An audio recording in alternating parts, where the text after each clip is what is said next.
Halo, selamat sore teman-teman. Kembali lagi di channelnya Woman Voice dalam rangka 16 hari anti kekerasan terhadap perempuan. Kita masih bareng Mas Irwan sama Mbak Meli. Kalau teman-teman ketinggalan dua video sebelumnya bisa lihat di channelnya Woman Voice. Sesi pertama kemarin kita membicarakan lebih dalam tentang bantuan hukum. Terus kemarin kita bicara tentang fungsi paralegal dalam pemberian bantuan hukum, terutama paralegal perempuan. Dan sesi terakhir kali ini bersama Mas Irwan dan Mbak Meli, kita akan lebih banyak bicara tentang kasus. Kasus-kasus seperti apa yang ditangani oleh Mas Irwan dan Mbak Meli gitu ya, terutama yang dihadapi oleh pengguna nafsa, khususnya perempuan. Lagi-lagi terima kasih Mas Irwan dan Mbak Mili sudah hadir. Mungkin bisa kita langsung aja ke Mas Irwan.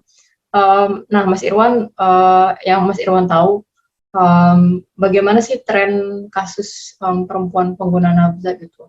Misalnya, apakah ditemukan banyak kekerasan yang dihadapi perempuan, atau misalnya ternyata banyak kasusnya bukan pengguna, tapi penjual, pengedar, atau bandar besar misalnya gitu. Yang Mas Irwan tahu seperti apa? Kalau saya untuk mendampingi melihat melihat dalam artian klien saya itu saya belum pernah, tapi saya pernah menyaksikan langsung tetangga saya. Nah, jadi ada nih muda-mudi ngekos dan si pacar lakinya ini adalah target. Ya, ketika penggerebekan otomatis ceweknya diperiksa dong. Nah, dan di sana dalam satu tim tidak ada satupun polisi perempuan. Nah, saat penggeledahan badan, otomatis si polisi lelaki yang menggeledah, dan di situ udah ada sangat melecehkan lah, udah menggeledah badan perempuan. Nah, itu juga buat masukan juga pada tim tim tim dari Sat Narkoba ketika ingin menangkap ya minimal disediakanlah polisi perempuan. Itu satu yang saya saksikan. Yang kedua, kekerasan juga sering dialami mendapatkan kontak fisik untuk menginterogasi ya kan. Dapat bandar barang dari siapa lu cuma dengan bahasa-bahasa yang kurang etis lah untuk ditanyakan ya kan, apa misalkan ada istilah maaf ya STM lah gitulah nah STM nanti Mbak Meli bisa jelasin apa artinya STM itu ya. Itu ada istilah-istilah seperti itu kan, menurut saya itu udah secara verbal secara psikis sudah dihajar sama pertanyaan-pertanyaan interogasi itu ya kan kepada si PP perempuan pengguna nafsa ya kan. Nah, mungkin itu salah satunya, dan dampak terbesarnya itu ketika si perempuan pengguna nafsa lanjut ke proses penyidikan itu ada tiga dampak yang akan dialami sama dia. Tiga dampak, yaitu stigma ya kan, sebagai perempuan, kedua sebagai pengguna, ketiga sebagai kriminal. Dan stigma itu akan melekat ketika dia nanti keluar dari ketika dia setelah menjalani masa hukuman. Ya, jadi masih ada kekerasan yang dilakukan APH dan juga stigma, walaupun perempuan tidak lepas dari pukulannya APH ya Mas Irwan ya. Iya, enggak, ya itu enggak, yang saya sorotin sih ya terkait penggeledahan badan itu termasuk pelecehan. Betul. Padahal di KUHAP kan harusnya dilakukan oleh penyidik, ya petugas perempuan ya. Dan itu tidak dilakukan. Kalau sepengetahuan Mbak Meli, tren kasus perempuan pengguna nafsa itu seperti apa? Misalnya, apakah banyak perempuan yang tertangkap bareng pacar atau pasangan atau suaminya gitu? Apakah selalu begitu trennya? Atau misalnya banyak yang make dipaksa, atau banyak yang dapat kekerasan ketika ditangkap? Ya kalau trennya sih banyak ya yang ketangkep bareng pasangan, entah itu pacar atau suami gitu. Kemudian ada juga yang memang dia tangkap tunggal sendiri karena memang dia kalau istilah bahasa orang sini itu cokotan, embetan gitu ya. Embetan itu kemudian ketangkap itu banyak. Tapi kalau kita berbicara kekerasan itu juga banyak sekali terjadi. Cuman kebanyakan dari perempuan itu juga tidak menyadari bahwa itu sebenarnya salah satu bentuk kekerasan. Kayak tadi juga yang seperti disampaikan Mas Irwan, ketika penggeledahan itu dilakukan oleh polisi yang laki-laki gitu. Itu terjadi. Kemudian ketika ditahan selama proses penyidikan itu juga digabungin dengan satu sel yang laki-laki. Jadi si perempuan digabungin dengan laki-laki itu masih terjadi. Bahkan sama si 1 bulan lalu juga terjadi. Terus kayak misalnya kekerasan yang dipukulin itu juga masih terjadi. Kasus terakhir yang saya dampingi perempuan itu disetrum barang bukti itu masih terjadi. Dia ketangkep bareng pacar, kemudian pacarnya babak belur sampai noleh ke kiri kanan itu juga nggak bisa. Si ceweknya juga penangkapan. Biasanya itu tidak bareng di situ, nggak ada yang polwannya tuh nggak ada, polisi yang perempuan nggak ada. Kayak gitu tuh hampir 90% terjadi. Ada yang bisa dilakuin nggak sih Mbak, misalnya untuk mencegah itu ataupun misalnya kemudian melaporkan kekerasan yang terjadi? Waktu itu juga sebenarnya saya sudah coba menawarkan untuk lapor ya, karena dia mendapatkan kekerasan tanpa barang bukti ya kan. Itu saya sudah menawarkan visum, kemudian apa mau dilanjut lapor ke propam, tapi si kliennya pertamanya sih mau, cuman pas hari berikutnya datang ke rumah gitu ya, nggak usah deh Mbak, udah biarin aja gitu, karena takut karena mereka juga masih menggunakan ya, jadi takut nanti kalau misalnya ini lagi malah gregetan mereka sama kita, jadi kita di TO terus, ketakutan seperti itu ada gitu. Nah, cuman memang yang paling saya soroti itu masalah satu sel. Kenapa saya sendiri sebagai paralegal itu baru bisa tahu bahwa si klien digabung dengan satu sel itu setelah dia bebas. Kenapa? Karena selama proses penyidikan kita kan nggak boleh ketemu tuh, nggak boleh nemuin, apalagi sekarang Polres juga punya kewenangan untuk menunjuk PH sendiri gitu. Nah jadi PH yang ditunjuk Polres itu ketika kita hubungi juga dia tidak akan memberikan keterangan apapun. Nah sampai misalnya si klien bebas, kemudian saya akan ajak ngobrol, cerita, baru di situ keluar semua bentuk-bentuk kekerasan yang dia terima dari mulai proses penangkapan sampai terakhir dibebaskan gitu. Udah selesai ya, mau diapain juga udah ini ya, udah terlalu lama ya. Karena memang semakin kesini sepertinya tuh peran paralegal tuh semakin dibatasi. Kalau awal-awal sebelumnya saya bisa menemui klien, misalnya setelah 2x24 jam tuh masih bisa ditemui, sekarang tuh malah bisa ditemui dari misalnya si klien dikasih kesempatan untuk menghubungi gitu ya.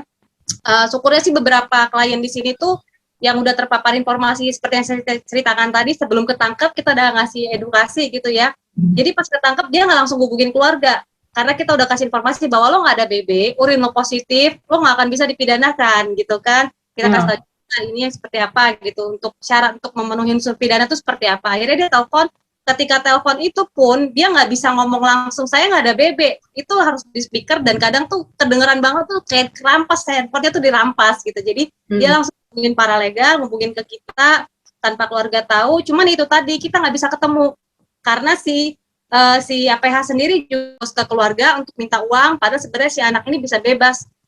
Memang kita kasih tahu lo nggak ada BB juga 6x24 jam maksimal lo dibebasin gitu. Cuman memang ada beberapa teman-teman yang dia cukup pinter lah istilahnya, sudah terdidik latih bahwa ketika mau dipukul tuh dia ngomong, Pak saya bisa lapor ke propam. Nah yang kayak gitu juga teman-teman juga kayak gitu. Luar biasa juga ya informasinya. Bisa menambahkan dari pernyataan Mbak Meli tadi terkait barang bukti, tidak ada barang bukti, lalu tidak ada barang bukti positif, itu kan produk dari surat edaran Bareskrim nomor 1 tahun 2018. Banyak pelanggaran itu yang dilakukan oleh polisi. Based on-nya polisi itu mereferal ke suatu lembaga rehabilitasi berdasarkan MOU, bukan berdasarkan surat edaran tersebut. Nah, kalau kita baca surat edaran tersebut di poin pasal 2 atau pasal 3, seharusnya itu dibawa ke BNN dulu, BNNP, BNK, dari BNNK lah. BNK atau BNNP itu untuk di asesmen. Nah, setelah asesmen baru referral tempat yang mana yang layak menerima residen itu ya kan. Tapi kan di sini apa kita melihat kayak lapak 6 gaya baru ya kan. Jadi ya lu masuk dulu aja rehab, nanti bicara pasti orang rehab akan menjual dagangan dia dulu. Oh di sini programnya begini, sebulan sekian, melakukan sekian, tapi kalau mau pulang bisa kok dengan harga sekian. Itu yang fokus kita kerjakan di aksi. Itu surat edaran Bareskrim nomor berapa tahun berapa? 1 tahun 2018. Nomor 1 tahun 2018. Jadi teman-teman kalau mau cari tahu tentang itu bisa download itu ya, bisa tinggal googling aja kan ya Mas Irwan ya. Iya. Oke. Nah, kalau boleh ke satu lagi Arinta menambahkan apa pengacara-pengacara yang sudah dipegang oleh polisi itu udah banyak banget dari ke tingkat Polda nyampe tingkat Polsek itu udah ada. Ya. Cara itu. Jadi dia seolah-olah melegitimasikan bahwa dia sudah melengkapi loh pasal 56 KUHP. Ancamannya kan 15 tahun ya kan, nggak mampu. Nah, disitulah ada melegitimasikan bahwa dia dampingin pengacara. Padahal pengacara tersebut teman sejawat saya lah, pengacara teman sejawat saya ya kan, melakukan hal-hal di luar sebagaimana melanggar sumpah profesinya lah ya kan. Ya. Seharusnya dia kan bisa mengedukasi keluarga, bukan lu mau dibantu dengan ini uang sekian, kalau ini sekian rehab sekian, asesmen sekian, itu udah ada range-nya ya kan. Ya, benar-benar dijadikan bisnis lah ya, transaksi semua ya. Oh, gue sih melihat narkotik ini lahan becek bagi bandarnya, PH-nya ya kan, PH dalam kategori PH yang itulah ya, yang dipiara ya, aparat penegak hukumnya dari semua tingkatan. Nggak becek buat penggunanya, kering. Dia korban. Iya. Nah kan kita tahu juga perempuan pengguna nafsa nih, selain dia beresiko berhadapan dengan hukum, dia juga sangat rentan mendapatkan kekerasan berbasis gender, terutama karena posisinya sebagai pengguna, stigma diskriminasi berlapis begitu. Nah yang Mas Irwan tahu, strategi apa sih yang dilakukan oleh pemberi bantuan hukum kalau ada kasus kekerasan berbasis gender? Kalau kita misalkan dulu ya, paralegal dan pengacara. Kalau pengacara itu udah ada hak impunitas selama dia mendampingi klien, membela kepentingan klien, dia tidak bisa dipidana. Nah, teman-teman paralegal ini nih harus kita dorong nih agar bisa mendapatkan hak impunitas juga ya kan. Nah, kalau untuk strategi, kita analisa dulu apa pengaduan itu, kita bisa berkonsolidasi dengan teman-teman yang fokus dari isu gender. Dari situlah kita dapat advice, baru kita bangun strategi bareng. Nggak mungkin kita ajak ujuk sendiri langsung ke kantor polisi atau kemana ya kan? Ya, konsolidasi ya. Ngebangun konsolidasi. Kalau Mbak Meli sendiri gimana? Pernah nggak sih nanganin kasus kekerasan di antara perempuan pengguna di luar berhadapan dengan hukumnya, KDRT, kekerasan dalam pacaran? Kalau kekerasan biasanya paling banyak itu karena saya juga dari awal sudah berkecimpung di isu HIV ya. Untuk perempuan-perempuan HIV itu juga banyak mengalami kekerasan karena status HIV. Kemudian ke perempuan pengguna nafsa juga, ya itu paling banyak tuh memang kekerasan bentuknya verbal. Jadi kayak contoh perempuan pengguna nafsa gitu ya, ketika ketangkep pasti dikatain lu perempuan ngapain sih make-make kayak gitu. Itu sudah bentuk kekerasan, tapi tidak semua perempuan memahami definisi kekerasan itu sendiri seperti apa gitu kan. Jadi sebenarnya kita sendiri sebagai perempuan, sudah perempuan saja, perempuan yang pakai tanda kutip baik-baik aja itu masih dapat stigma diskriminasi gitu. Apalagi ketika perempuan tersebut menggunakan nafsa, nggak usah nafsa dulu deh, perempuan tatoan gitu kan. Ketika perempuan pakai ada tatonya terus lewat, itu tuh mata orang ngelihat itu aja udah beda gitu kan. Belum lagi suitan-suitan atau ocehan-ocehan yang yang melecehkan, dan pelecehan itu sudah bentuk kekerasan, dan itu yang tidak banyak diketahui perempuan. Itu masih tato, terus dia menggunakan nafsa gitu. Kesannya pasti nih cewek ya, kalau berkaitan sama yang STM tadi, kayak STM itu istilah itu kayak sabu tuker memek gitu ya. Jadi ngomongnya agak gimana, tapi memang itu kejadiannya gitu. Jadi perempuan biasanya ada tawaran-tawaran seperti itu. Kemudian kalau di hadapan ketika berhadapan dengan masalah hukum tuh ada juga tawaran-tawaran kayak gitu. Ya udah, lo mau nggak tidur sama gue dulu 1 malam, nanti besok lo bisa bebas. Itu terjadi gitu. Dan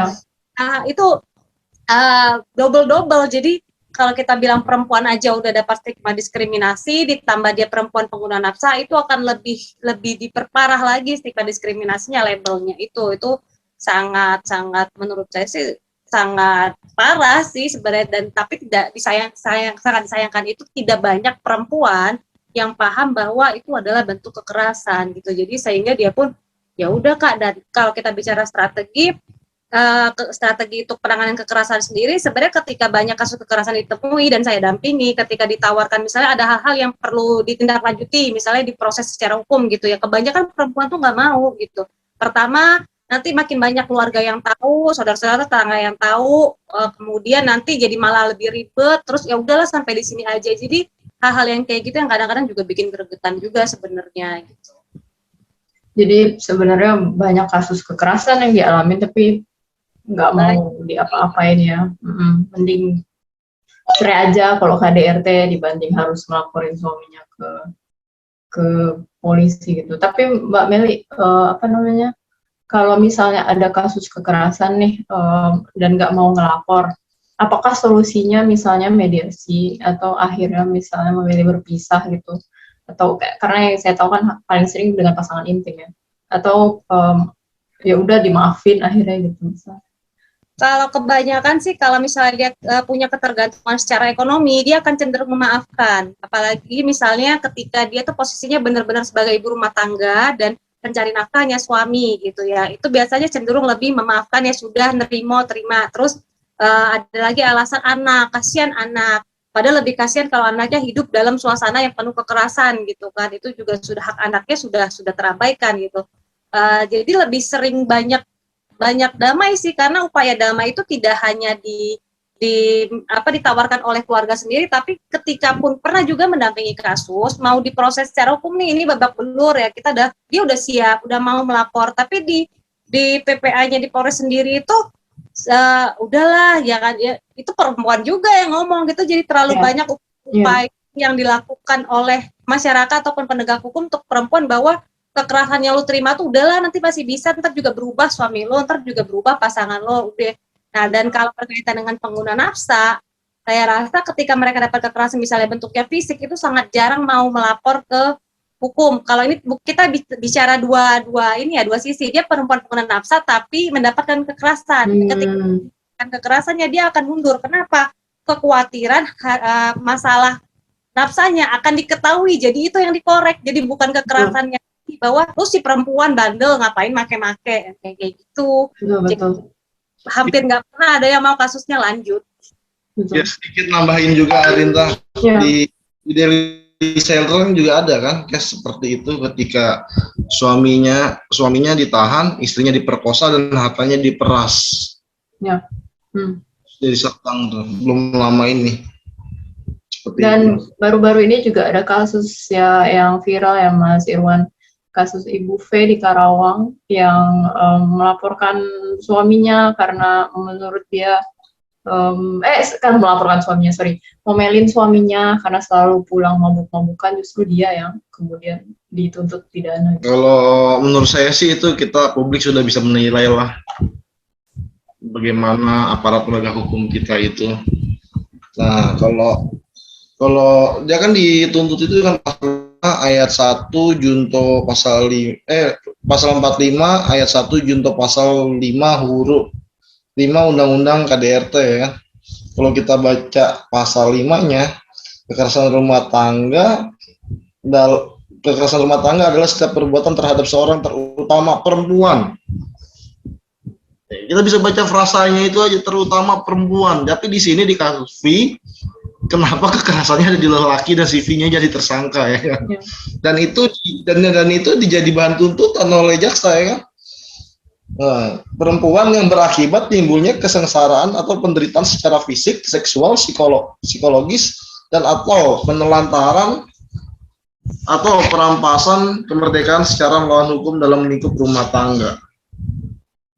Pasal 5-nya bunyinya seperti itu ya. Jadi udah sangat aneh ya kasusnya ya.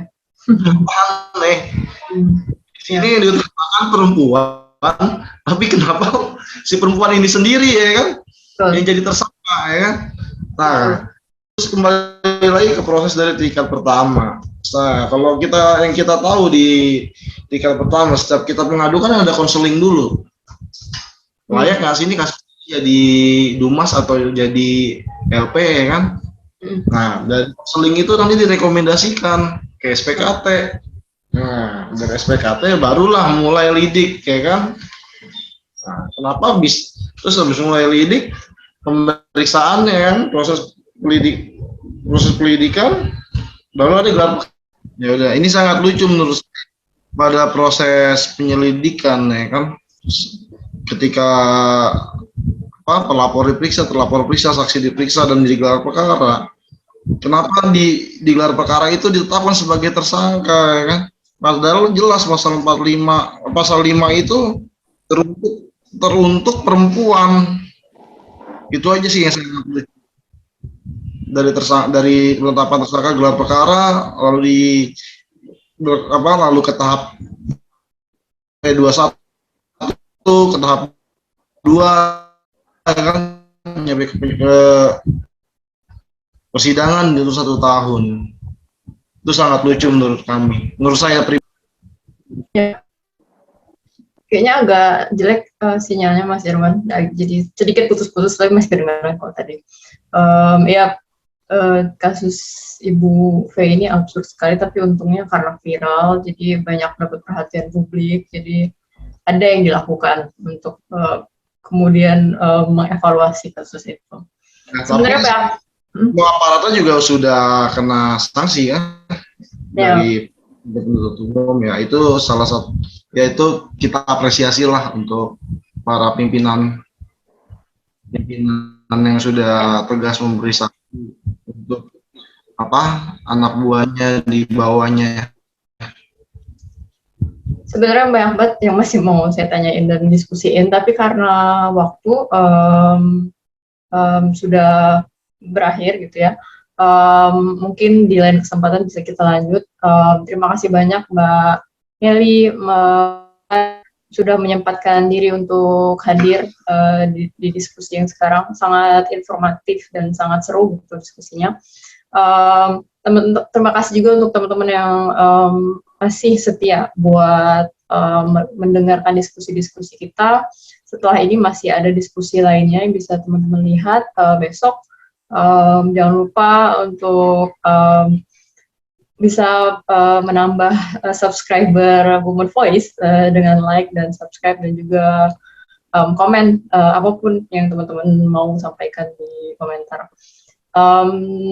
Oke, dari saya, terima kasih Mas Irwan dan Mbak Meli. Sampai ketemu lagi. Thank you, Karinta. Thank you, Mbak.